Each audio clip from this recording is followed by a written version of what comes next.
Okay, it's another jolly giant stream, and we're going to talk about homeschooling when you don't love homeschooling. And I have a giant's wife with me. Hi. Okay. So I haven't seen the stream catch up yet with what we should be showing yet. There we go. Okay, so we're good. Let's start talking about what we're set to talk about. First of all, hello to everybody who's here. Thanks for popping in. Would love for you to say hi, just so we know who we're talking to. That would be great. And this is a video in which Kimberly will be doing most of the talking. Hopefully. Yeah, so one of our struggles through our homeschooling life adventure, yes, has been, hey, the homeschooling is not always super fun or super gratifying, but it's been the right thing. That's right. And this video is actually Kimberly's idea. Hi, Daniel. Welcome. So, actually, let's talk about why we homeschool first. Because we've already admitted that it's not always super duper fun. Right. So why do we do it? So I always say that I have two reasons for homeschooling. One of them is that we wanted God in everything that we taught. So we wanted our kids to understand that God has a part and He has created everything, even math. The second thing is we don't think public school is doing such a good job of educating as well as indoctrinating kids with the wrong things. And they say they just take God out, but they're actually very anti-God. So I mean, there's no such thing as just taking God out, right? I mean, there's the world, there's reality, or there's irreality. So for us, those are the main two reasons. We didn't feel like public school is going to do a very good job educating our kids as well. You know, the first thing you mentioned, is really what is the bigger piece. We positively want to homeschool. Well, in particular, we positively want to give our kids a Christian education, a Christian raising. Right.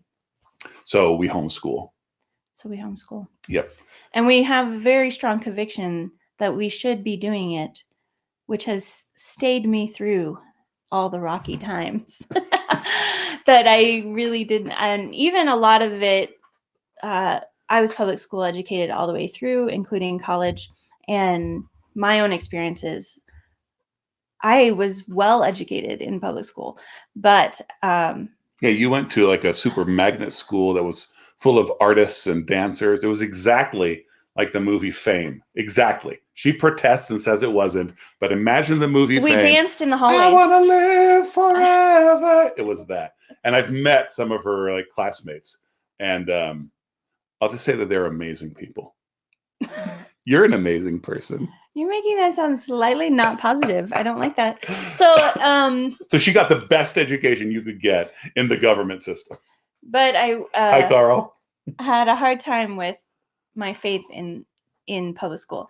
So I didn't want my children to experience that aspect of things.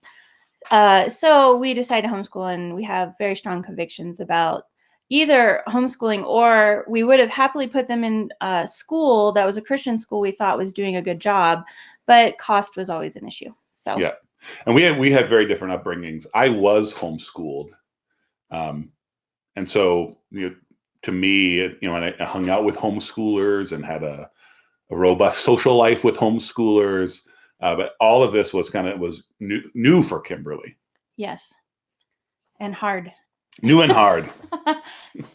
But I will say that my mother-in-law, his mom, really gave me something that's been sort of my mantra through homeschooling. And a lot of people laugh. You'll probably laugh.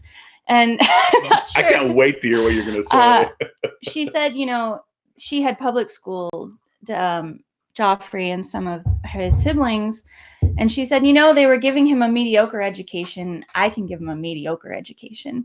And that actually really way to embrace the suck. was a blessing, because it just gave me a piece about the fact that I can do as good a job as almost every public school. Yeah. So I mean, it makes the individual or semi-individual attention, because we have 5 kids.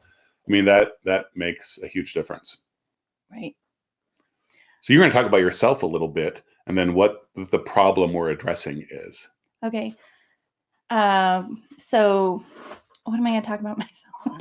Well, talking about government schools, So, one of the things that made it doesn't take much to inspire her to talk. She So- acts like she is reticent, but no. a little shy. So one of the things that made homeschooling hard for me was that I was not like most of the things I teach my kids, I did not learn, and I still don't even know, which is very difficult.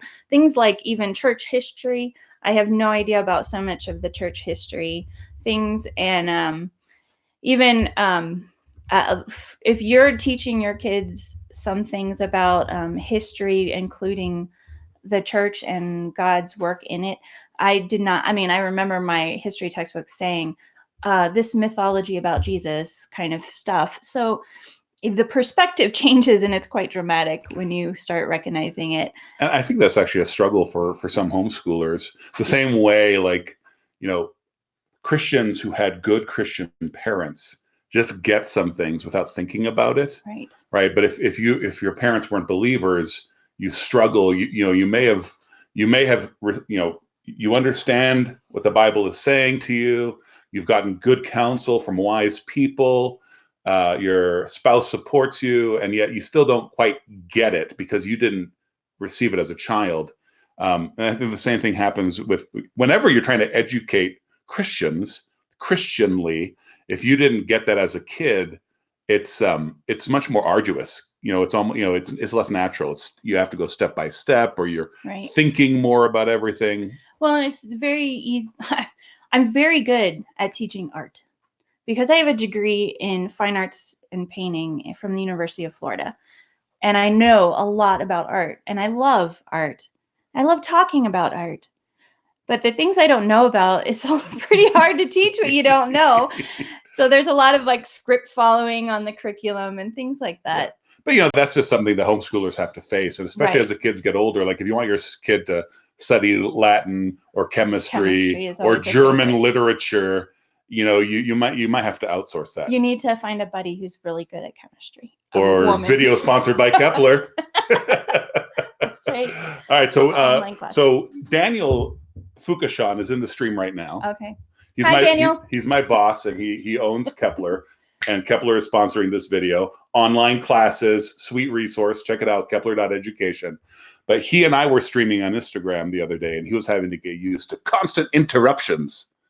Are you ready for positive constant interruptions? I'm ready. We have comments coming in. Bring it. One is asking if we're Catholic, and I can answer that. We're Presbyterian. No. Yeah, we're not Catholic. Though I was raised Catholic. Don't alienate the viewers by saying you're consciously not Catholic, but we're consciously not Catholic. We're Reformed Catholic, but let's not get polemical. I was raised Catholic. Yeah, we're Presbyterian. My sister-in-law's Catholic. All right. We were just supposed to say, no, we're Presbyterian. All right. So a couple of practical questions, and these are things that we can come back around to more fully. I think some of them we will. How many hours a day do we dedicate to homeschooling? Oh, goodness. What a great answer. Okay, so one of the things that I enjoy about homeschooling actually is that you don't have to be rigid in your schedule. So for instance, I can have 2 kids doing math and 1 kid doing chemistry, and I can be making lunch, but there'll be these interruptions where I'm doing something. So it's very tricky because it's not like we homeschool from 8 to 2, like a school.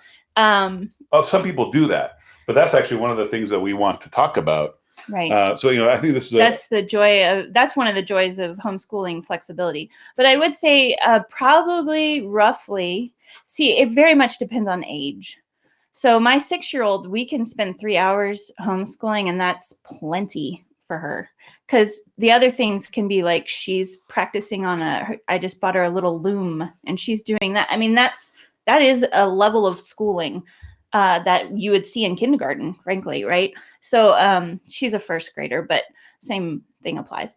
Anyway, we get our math, reading, geography, and literature done with her, and there's not too much more to do. So, but whereas like my daughter, who was 16, she has a job nannying 2 days a week. She comes home and she's still doing math at 5 o'clock in the evening, but she'll get some of it done while she's babysitting. And so but the older kids definitely need at least like 4 or 5 hours. Yeah. I would At say. least 4 or 5 hours. That's the joy of homeschooling for a lot of folks, right? Well, our kids are at home and they see their neighbors leaving at 7 in the morning and coming back at 4:30 in the afternoon. But all right, so questions are coming in. I'm making notes of them. We'll make sure to address them in the context of the stream. MKTB, your question will be coming up soon. Larissa says, I'm homeschooling an autistic 6-year-old. This is really inspiring to hear about other homeschoolers. So thank you. Oh, thank you. You're welcome. Okay. Thanks for commenting. All right. So let's actually talk. Let's move to the point. If you guys look at the bottom here, you'll see that little chalkboard, and we want to talk about easing the burden of homeschooling, right? Because the problem specifically that we want to talk about is when homeschooling is not fun, which is usually right, or when you're not enjoying it, or you, for whatever reason, you might feel insufficient, you might feel harried. So I'll tell you a story. I had a friend who, she was like, don't you love homeschooling? I sit on the couch with my daughter and cuddle up and read with her. And I was just like, that has not been my experience. There are moments that are like that are great. But I had 4 kids in 5 years, and then I had another one in 4 years later.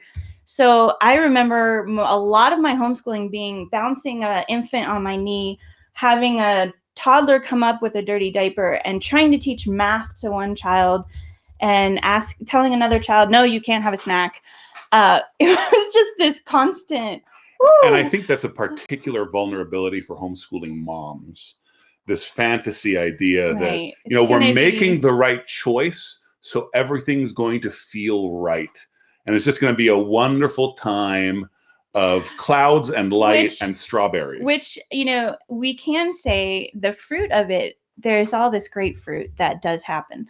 And we're going to go into that later. But for now, the burden of responsibility is so heavy. I have never met a homeschooling mom who felt adequate. I've never met a homeschooling mom who felt like she was doing enough for her kids. Even things like, people are like, oh, your kids must learn so much about art. And I'm like, well, I'm lucky if I get all the math done in a day. I'm too tired to teach art by the time we're finished with, and that's not, we do get in art, but once in a while. But these ideals people have, especially when you have multiple children. So, homeschooling one child, a special needs child, would be very different. But homeschooling one child, you can put a lot of energy into a lot of things. 2 children, you can still do a lot of energy. When you start hitting 3, 4, 5, you have to be a lot more practical. Your brain starts frying because you're trying to figure out how to manage. Lydia is in the stream. She has 4 boys. She doesn't get many moments of quiet. Yes. I'm paraphrasing. Let go of the desire of moments of quiet. Right. So let's actually let's talk about your failures, baby. Like, how exactly? So which failure are we going to go first? Exactly. So here's what I think we should do next. Let's talk about that sense of failure or shortcomings, and then practical things. Let's talk about a couple of practical things you do. Because one thing that a thing that a lot of homeschoolers come to me about is talking about curriculum, and so it's usually husbands, and they're like, my wife is thinking of taking on this curriculum, and you see these people bouncing around from curriculum to curriculum, and the reason that often happens, I mean, some curricula are better than others. That's just a straight fact. Right. But homeschooling was hard this year. There must be a problem with the material. Right. And well, first of all, there's a possibility that the problem is with you, but bigger than that, really, honestly, because it's just that homeschooling is hard. It's a whole lot of work. So let's talk about. There's no way around the amount of work homeschooling is. Right. So let's talk about some practical ways you ease the burden. I'm going to read a couple of comments first. Hot tip for when you have 3 kids. This is Daniel, constantly asking how to spell things for 3 levels of writing assignments. And that kind of touches on MKTB's question. Siri, Alexa, or Google are tireless at answering spelling questions. That's actually a pretty smart idea. Uh, and then Lydia says, yeah, we moms want cozy, feel good moments. Yeah. And Soaya says, I can't believe it's live. Keep it up. Yay. Okay. All right. So practical ways you ease the burden. Okay. So, so I have lots of these. So a huge one, if you have multiple kids. So luckily, I actually was. Can I interrupt? Sorry. I did a bad job of emceeing. Now is a perfect time to ask questions about practically easing the burden of homeschooling. Now it's your turn to be quiet. Okay, so coffee too. Actually, it was really a blessing that I had so many of my kids so close together, because a huge thing that helped me was actually just pairing off my children. So my older two are only 18 months apart. So I did almost everything with them together. I just had different expectations when I graded. For the younger one would have a lower expectation than the older one. So you have to start gauging, like, according to what age, what can I expect? And you then can be rigorous and flexible at the same time. And you control how rigorous and how flexible. And my next two, I did the same thing. And there's 2 years apart, so it was a little bit more challenging. But thankfully, it worked out really well with their personalities. Yeah.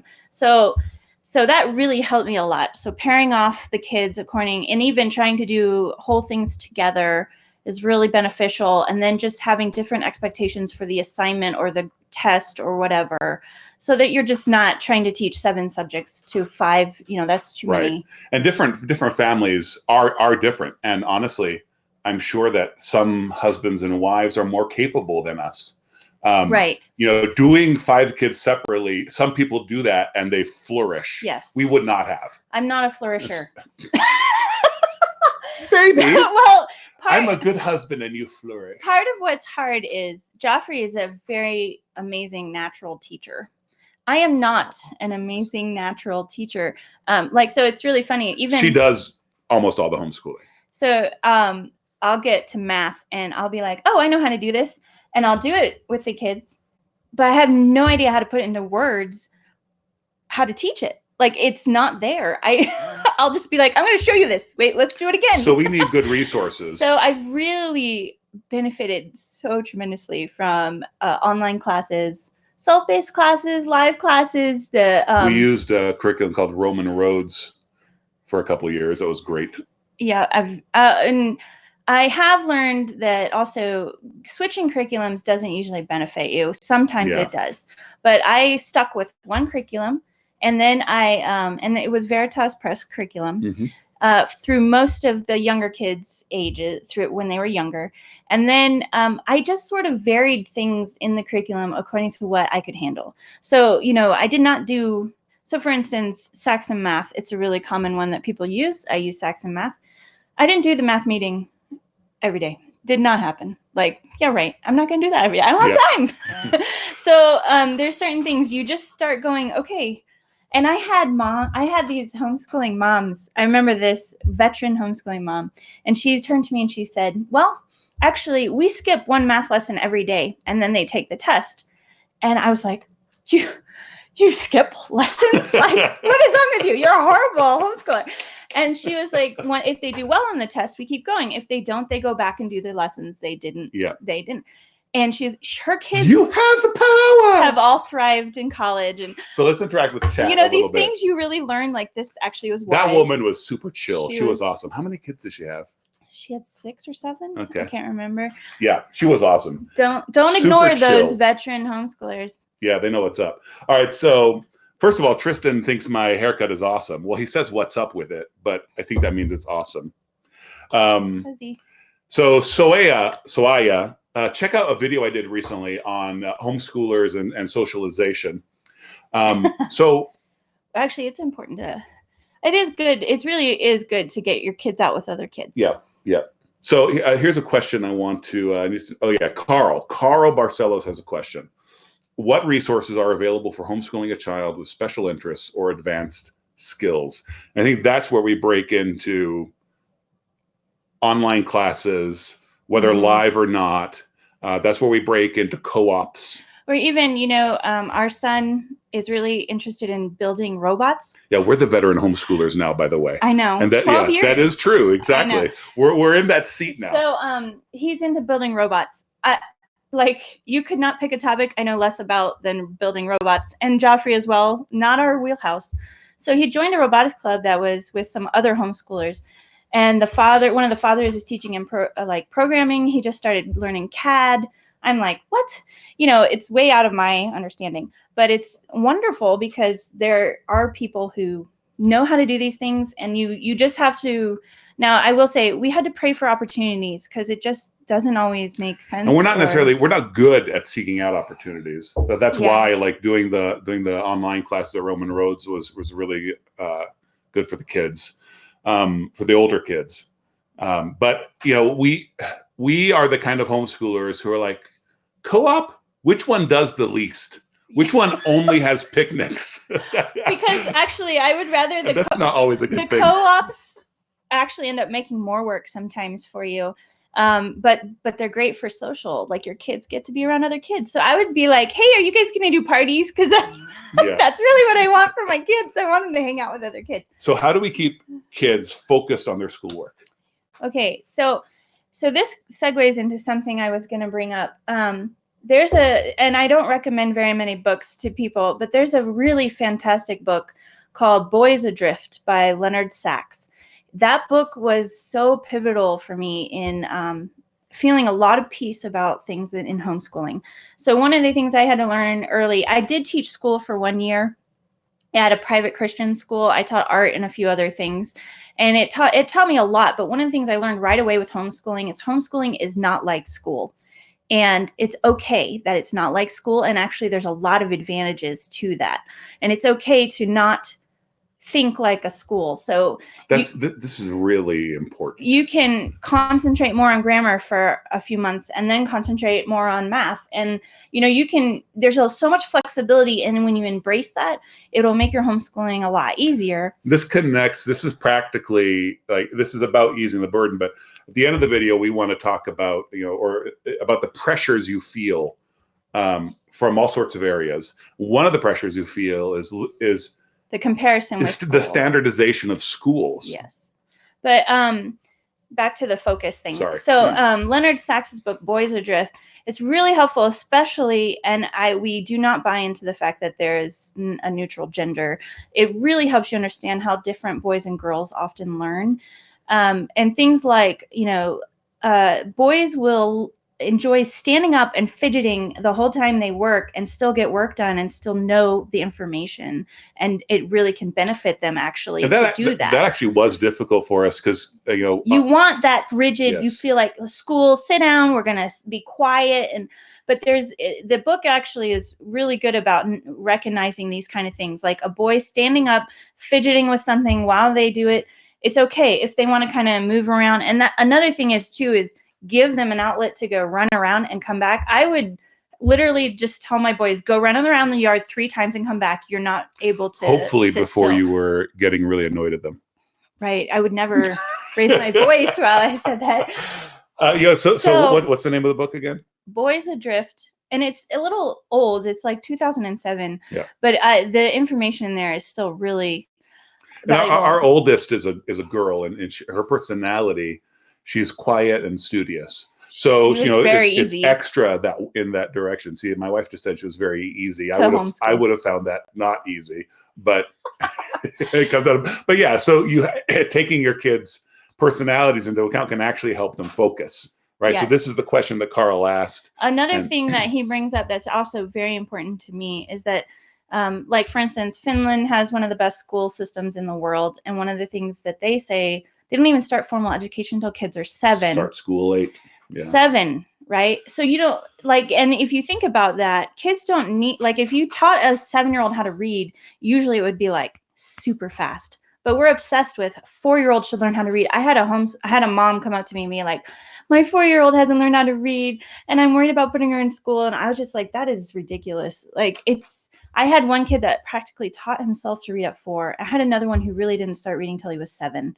And both of them, so what? Both of them are totally on track, totally doing well. It just doesn't matter. Kids are different. And a part of what he says is that a lot of boys tend to be a little later in gaining focus than girls. Daniel mentions that he was a late reader. Yeah. William Irwin says hello from Oklahoma City. And he says that he is an ally and supporter of homeschoolers. And then Lydia says that we should all buy that book. It's really, I loved that book. It really helped me feel, and a couple of hot tips from it. I can keep going with the hot tips. I have lots of hot tips. So, well, hold on. I know this is a live stream, but shouldn't we be kind of keeping to the outline? How hot are these tips? They're so hot. Hit it. I have so much information. Hold on a second. We got a couple more comments here. Carl has another question. Yeah. Should I teach every subject personally, or is there a benefit to using some video curriculum? There's a benefit to using video curriculum. There is. Yeah, especially with the older kids. And that's one of the reasons I'm going to work at Kepler. That's one of the reasons that we opted for some Veritas Press video material. It's one of the reasons we opted for Roman Roads video material. There's a lot of good stuff out there. And yeah, outsourcing generally is a very good thing. But at the same time, there was a comment made way up earlier about this myth of specialization, yeah, and how we think that math teachers need to learn math, but really there's a sense in which we're master students as homeschooling parents. We're studying and learning along with them, and that is just as effective. Especially when you consider how many teachers have education degrees instead of degrees in their actual field of study. But whatever, that's off to the side. Theo Geek NZ says hello from Denmark. He's a QE in Denmark. Wow. Let's do hot tips. I'm sorry. Tips. It's okay. I got carried away. No. Hit the hot tips, baby. I was going to say too, though, with the question about whether you should teach them all yourself, there's also limitations in resources often, especially homeschoolers live on one income often, and you don't have a lot of money. Yes. And I get that totally. We really struggled with what would be the most beneficial in this time. We don't have any money. Don't tell them that. So anyway, you kind of have to decide, like for me, at certain times, certain classes, I thought this is really going to benefit them and me. And I need a break from this thing that they don't seem to be clicking with me or whatever. So, but it certainly is fine to teach it all yourself. I mean, and even like things you don't know, most of the homeschooling curriculums have a script. And you can literally just read the book to them. Yeah. It's not very fun and engaging, but it does the trick. Read it beforehand. I've done it before, exactly. Right? So let's do hot tips at the end of the video. Oh, but I had so many fun hot tips. So Carl has a very tender, loving comment for us. Okay. Sending much love to the two of you and your family. I've been with the channel since the Bird and Baby. Wow, the love. That is old school. That is old school. The Bird and Baby was a fabulous philosophy club that we had, a debate club, really. Barcelos, is he from Brazil? Are you Brazilian, Carl? Barcelos is actually a Spanish name. Oh, I was thinking of our friend Isaac Barcelos had Spanish blood. Yep, Brazilians are like Americans. They come in every type. All right, so talking about being an emotional wreck because your 4-year-old can't read. Yes. Let's talk about standards and pressure. Okay. All right, so there's this constant feeling that homeschoolers might wrestle with standards that they might feel they're falling short of. Right. So the other day my mom called and she was like, so are you going to put the kids in school when you move to Idaho? Because, they need to be socialized like they're monkeys that have been running around the house in cages. So I hate hearing stuff like that. And my mom has good intentions because, she has other reasons, whatever. But her mom's a sweet lady. You get so tired of so much criticism and I get really tired of you homeschool your kids? I can't even be in the same room with my kids for 10 minutes. Yeah. Yeah, if you don't like your own children, that's a separate issue that needs to be addressed. But then that same person will turn around and be like, well, how do you keep them from cheating? And it's like, it's really never been an issue. It's pretty simple. You just put them in separate rooms. And sometimes you learn from actually looking at the teacher's manual. Yes, it's true.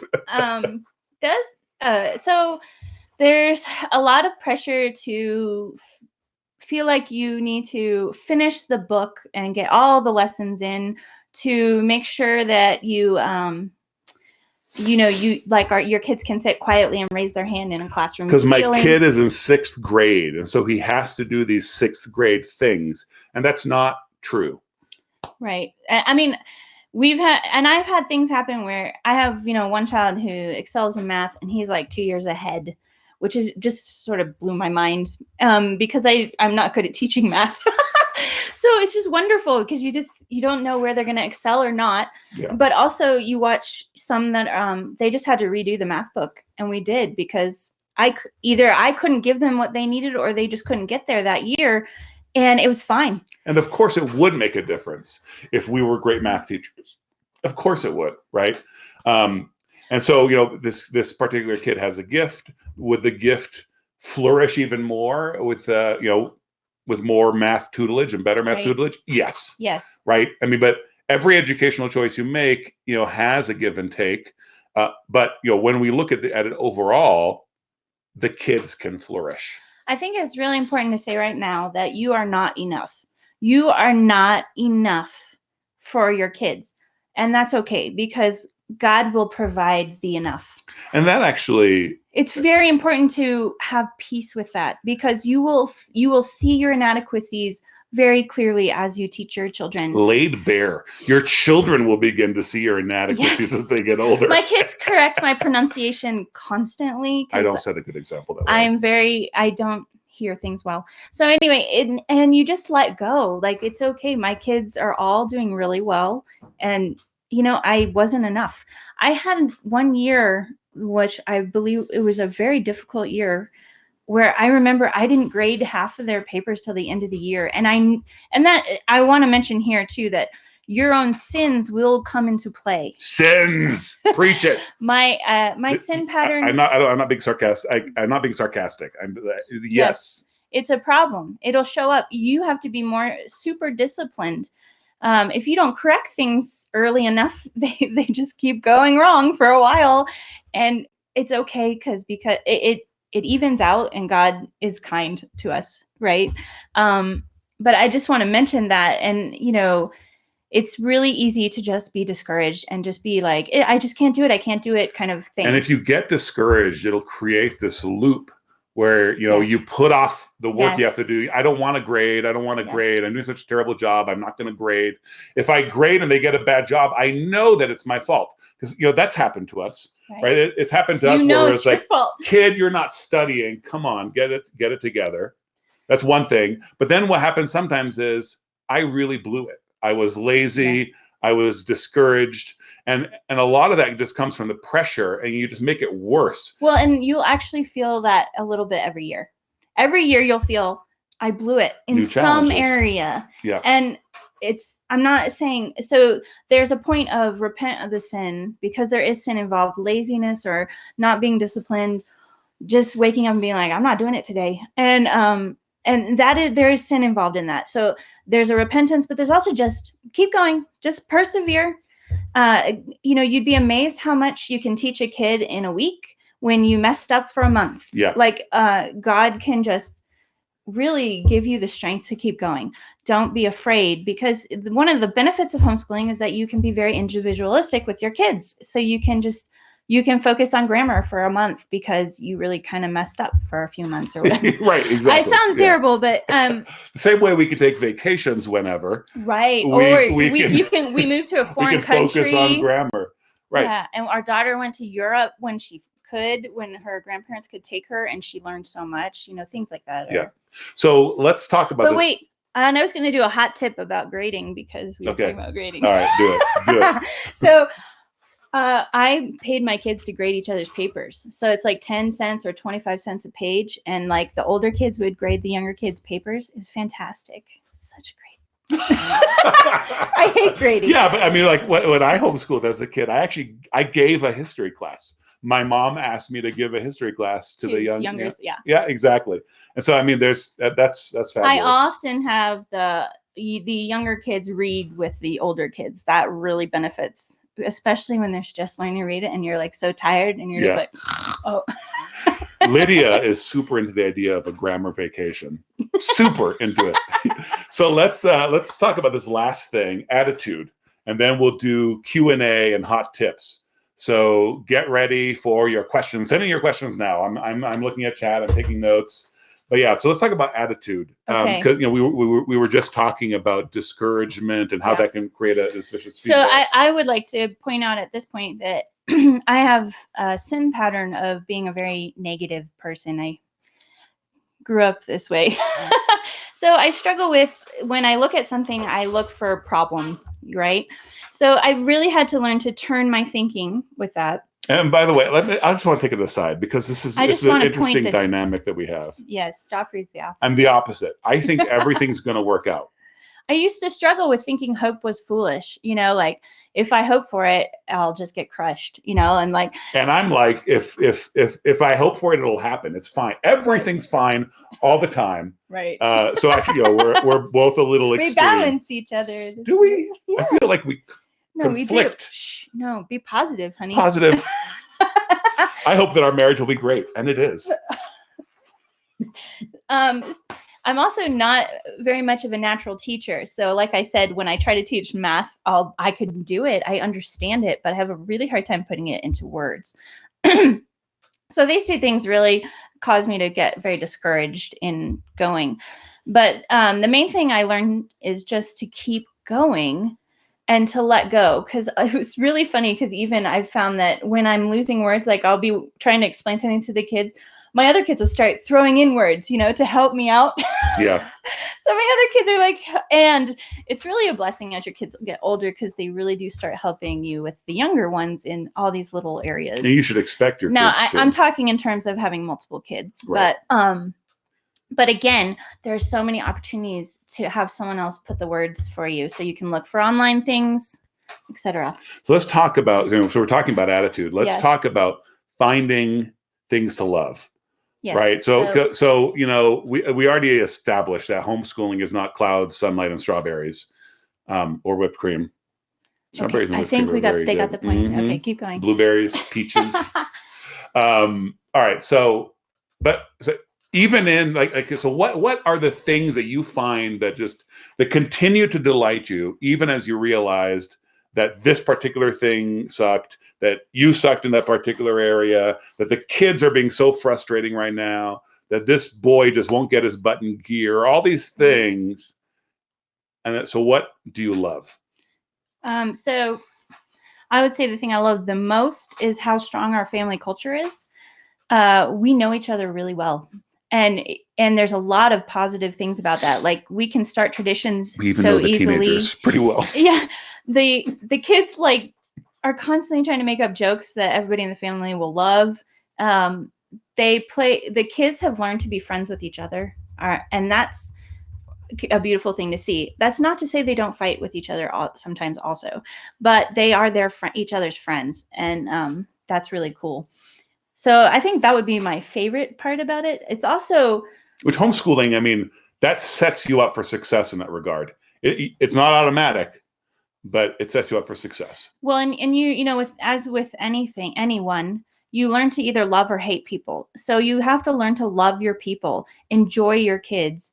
If something's not working, look toward whether you need to have a discipline issue that needs to be dealt with, or whether you need some sort of I don't usually say this, but positive reinforcement, or if you need to deal with you just need to change, not necessarily curriculum, but maybe even method of how you're teaching or whatever. Something needs to change, and you can. But that's another cool thing, is that you can cater to your kids' needs. So like I said, I had one child who easily could read instructions for himself, but I had another one who didn't start reading till he was 7. And I think if he had been in school, he might have thought he was dumb, but he wasn't. He just took time to get there, and he's great, and we don't even have to worry about him thinking that way, because there was no pressure on him to think that way. There's a little bit of pressure because, the sibling was excelling, but yes. Yeah. I mean, they do notice. Yeah. So, one of the things that makes me sad is how the word education in English lacks the meaning it has in some other languages, right? Like in Portuguese, to say when someone is impolite, they are badly educated. There's a sense in which the word educate has this, you're raising your children. That's what educating means. The word paideia is tossed around a lot in some homeschooling circles, a Greek word. In English, we lack that.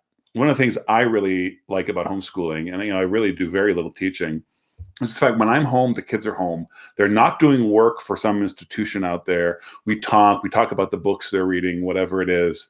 There's no sense of separation. When the kids are around, they ask me a question. The book they're reading is or is not something that was assigned to them. It doesn't matter. There's just the family life, and we're raising the kids, and raising the kids includes science and math. Right. And that to me is the thing that makes me the happiest.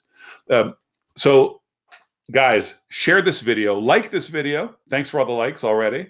Share this video. It is going to be a regular YouTube video, a long regular YouTube video. Kelly has a question. This may be a strange question. I can handle strange. But what homeschooling tips could you apply to families that don't homeschool? Okay. Well, actually, that's great segue. I could go to. And actually, I wrote, great question, Kelly. So, this one I even talk about with people who have young little babies and things. So I call it organic scheduling.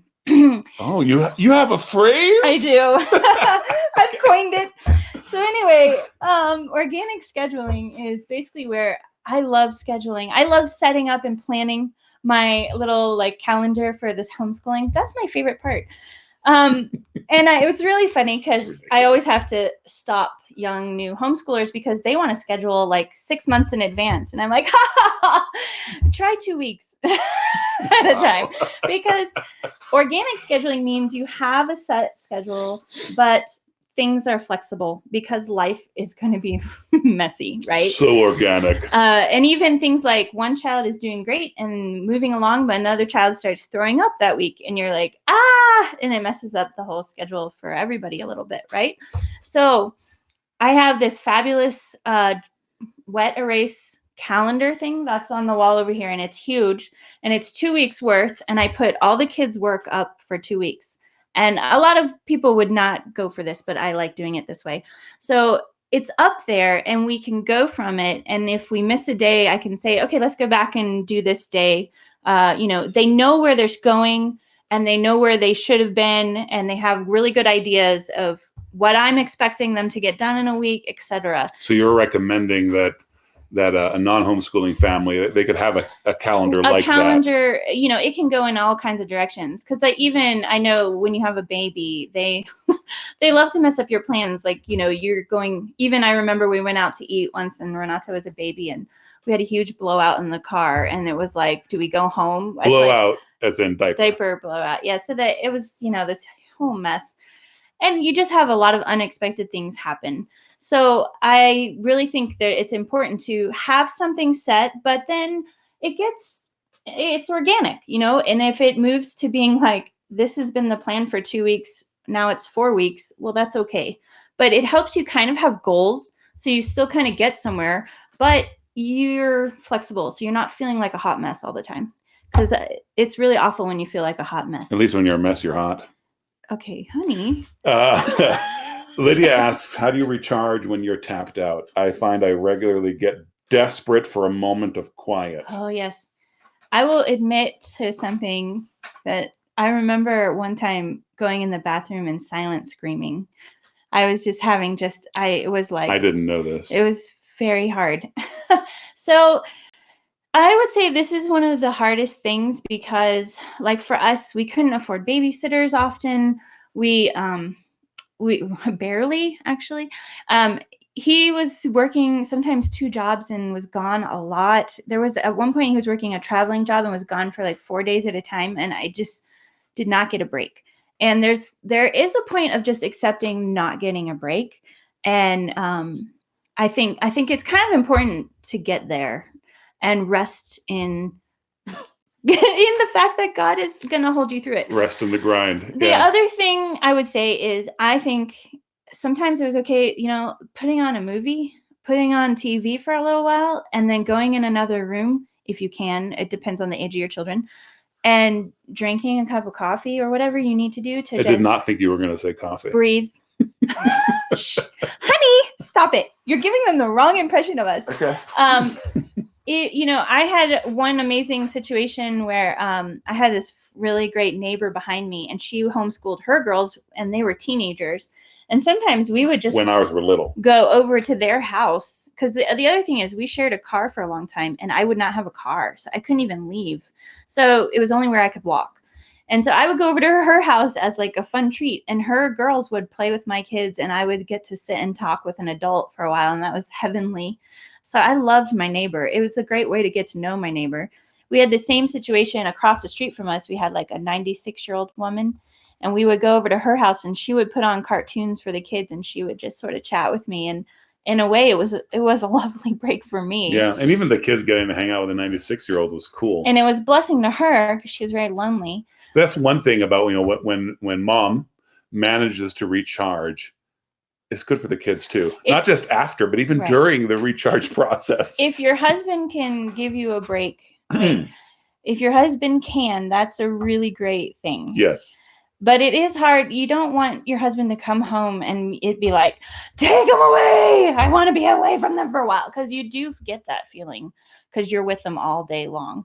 I think a big part of it too is finding a way to get them to run out energy, like be able to go outside. We fenced our backyard, and it was like, yes, go outside in the fenced yard where I can feel you're safe. But Johan mentions that a great break is instructional videos, educational videos, a little one-on-one education. Yeah, that's true. Yes. And we do that a lot. But also, I mean, it is it's okay to just take a break. Just because it's the school day, there's no such thing as a school day if you don't want there to be. There's just the day. Make a cake and have your kids sit down and say, like, this we're going to talk about, maybe you could talk about halves and fourths as you cut the cake, but otherwise just enjoy your cake and relax. But I will say too, breaks can be sort of this addictive idea and an addictive thing. Like, I have to have a break. Are you just telling people to exercise wisdom? Because that's not practical. What answers are you giving them? But I feel so much sympathy because there is just a lot of, I just want a quiet solitude. Yeah. It's about managing, right? Managing yourself. And one of the keys to managing yourself and the kids is to, ride the wave, not have unrealistic expectations. And it's seasonal. Yeah, exactly. You can still have high standards, but you have to realize the moment you're in. So like as your kids get to be teenagers, it's very easy. You can say, you guys leave me alone for half an hour, go find something quiet to do. Leave the house. And it's really great. So guys, we're in the Q&A period of the video right now. So please feel free to send in your questions. Kelly asks the hard-hitting questions. The ones that will reveal your true self. Well, I've already revealed enough, haven't I? Oh, you have no idea how soul-bearing this question is. Okay. How much screen time do you allow? Well,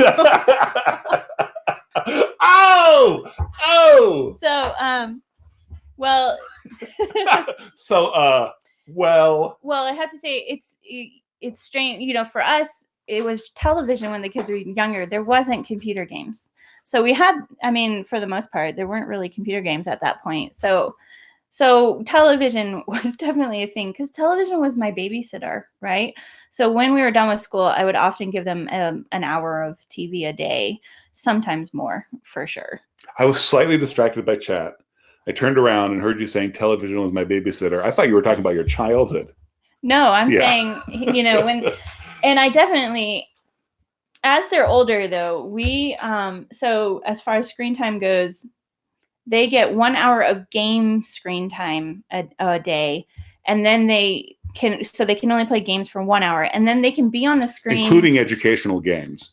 Right. The games, 1 hour. And then they can be on the computer, but they have to be doing things like, there's Code Academy. So they go in there and learn how to code, or they go and George works on his robotics stuff. Right. It's more like actual homeschool stuff or things like that. I don't count their online classes as screen time, obviously. And then I let them watch, maybe like Mara gets a half an hour of TV a day, depending on the day. We aren't really The main thing I restrict is the games on the computer because they get into that. Yeah. It seems very addictive for kids. Lydia mentions that her husband is often reminding her that she needs to send the kids outside. Yes. And Lydia has 4 boys. Well, and I used to just throw them out in the yard. We had a fenced yard. We've had a little bit more trouble since we moved. There's some actual safety issues. And when we were in Brazil, we had trouble because we were in an apartment and there were a lot of safety issues. So, your circumstances, and we watched a lot of TV in Brazil. your circumstances. Let's not talk about that. Change. Yeah. Right. And, like where we are now, like, that way, and with our kids being older, like I give my kids missions sometimes, a mission I gave to my oldest boy recently was to go to a games shop across from town on the bus, and he had to go on the bus. And that's raising your kids. That's educating them. He is now used mass transport in a city. And he went the wrong way and had to walk to a library. He caught the wrong bus, which is great. Yeah, he learned a lot. He's 15, though. I would say he's older. Right. So that's a different age. Yeah. I think the screen time thing is a big issue. I think that you have to remember you're not your kid's friend. You're their parent, and kick them outside a lot. Because at this point, unfortunately, they're very addicted to the screen time if you're not careful. So I would just make them go outside. I'm amazed when I tell my kids go outside and they're bored and whining, how within 20 minutes they're like, oh, I don't want to watch something. I'm doing this thing. They get them into things, I don't know. That's Lydia has a lot of sympathy for you. I'll read her comment shortly. Guys, so any last minute questions? Pardon? Does she have another question? I thought Kelly. No, it's a comment. Okay. Any last questions, please send them in. We're ready to respond, and then we'll start rounding this thing off. Lydia says, that's difficult. We've lived in town with young kids where I felt like I had to watch the entire time because they couldn't be unattended. I remember having to sit outside with them, but I would do a lot of, like, especially at lunchtime, I would do a picnic and I would go outside so they would get outside, and I would force myself. But it's very frustrating to you because you can't do work. You have to be vigilant the whole time. Yep. Yeah. That's why the fenced yard became so great very shortly after. Kimberly is the sort of person, so every homeschooling parent is different. Kimberly is the sort of person who is constantly working. And that can actually create some frustrations in homeschooling. But not on homeschooling. Pardon? But not always working on homeschooling. That's true. That's a form of procrastination. Yes. Yes. Right. Exactly. Well, that's why I'll be painting furniture when I should be grading. But there are certain things that are very good for the kids that she has to force herself to do, and you'll find yourself in the same boat with different things, probably. Right. But so this, like, taking the kids out for lunch outside would be an actual difficulty for her because she would be wanting to do something with her hands constantly. And honestly, as Kimberly just kind of confessed, doing something with her hands is a way of telling herself that she's up to good stuff, right? Well, sometimes you just have to take a step back and right. Yeah. There's so many seasonal thinking that you have to do. So, so there's different standards too. Like you can't expect to have a super clean house when you have to be outside, but your kids need to run off energy. You just balancing those things is tricky. Riding the wave. And I think it's important not to let yourself get too guilty about, like, I remember my mom coming and I'm making my mom sound bad, but she would like touch the chairs and be like, there's crud on the chairs, Kimberly, It's like, well, I got the table clean when I had 4 kids under 5. You have to be okay with the fact that it's just not always going to be as good your standard, but then you get to change your standard as your kids get older, and you get to tell your kids clean the crud off the chairs. Right. And when you think about about education as paideia, as this holistic thing, then cleaning out the shed becomes homeschooling, or what Daniel did, which told his kids, his boys, to go dig a hole that was 4 by 4 by 4. That's deep. That's a deep hole. And that's good homeschooling right there. Do we have any final comments, things we must have the people understand? One thing I think is worth mentioning, and I learned this from the Boys Adrift book as well. Are you sneaking in another hot tip? Yes. But I also will mention another good book is The Well-Trained Mind by Susan Wise Bauer. I think most homeschoolers are aware of that one, but it is a great resource if you're going to start homeschooling. But this is a really important tip that I learned from his book. Homeschooling is strange because your kids don't have the same competition as they would in school. And especially boys love competition. So I've found a problem, and I've seen it with other homeschoolers, of a lack of ambition or a desire to excel with homeschoolers. Yes. So because... And actually, some of what we're communicating right now could be interpreted that way. Don't interpret it that way. Yeah, so there's this level of when a kid is sitting next to another kid in school and sees that he's getting 100, they want to get 100 too, right? Like there's this staying at the same level and this desire to compete. When you don't have that, or you've got like, it's your brother who's 2 years younger, you don't have the same competition. Sometimes you have to artificially create a reason to excel. So for me, sometimes it was trying to make a competition, but competitions that fit each kid's level. Sometimes it was a reward system, which we are pretty anti-reward system, frankly. So like things like our kids, we don't pay our kids to work, for example. Chores, they have to do it because they're part of this household, things like that. But we found a reward system really did help. So I did things like, if you get 3 100s on tests this week or in the next month, you will get $5 credit to go to the used bookstore with me and buy books. That was a very successful program you implemented. It was. Like immediately my kids started getting 100s instead of 90s. Because I will say with homeschooling, if they don't do well, they know that mom's going to sit down with me and explain it to me, and it's fine. I'll figure it out. It's a weird thing, but they're actually just sort of like, yeah, I'll learn it, Yeah. And we shouldn't talk about, because we could keep talking forever. Right. Kimberly says instead of 90s, we have kids fail tests and quizzes. Yes. We have kids fail to study, whatever. But yeah, I mean, they generally do well, but they suddenly started excelling in certain areas because of this incentive. Or some treat, you can decide what kind of treat you want to. Yeah. And we would change it up when we would even say like, we would give them options sometimes. Just depends on how you want to do it. But I think that the need for artificial reward sometimes, because that for excelling, really getting to the point where they want to get 100 on something is harder. Do you have any final words for the crowd? Don't do that. That's pressure. I'm not adequate. The defense is really, really good this game. You only threw for 89 yards.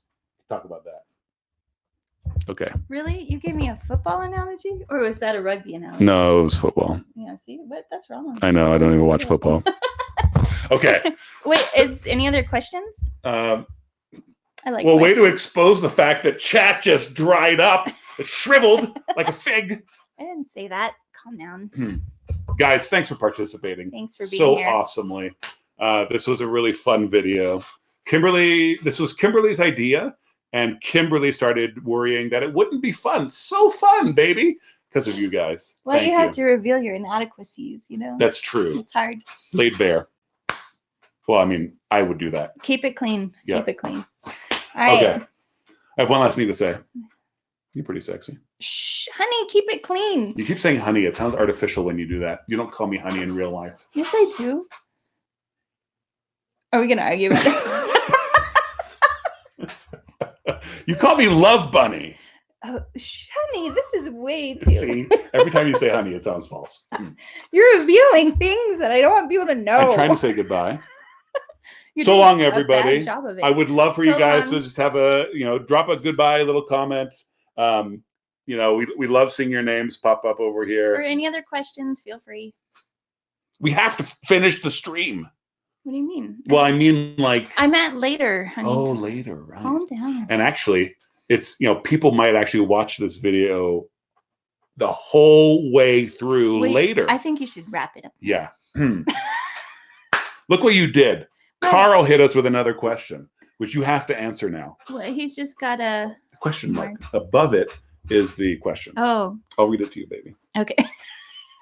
Do you feel that public schools are growing more unstable, wrought with bullies, misguided indoctrination, unnecessary distractions, and belligerent competitive? You answered the question for us. Yes, those are the things racking public schools, government schools.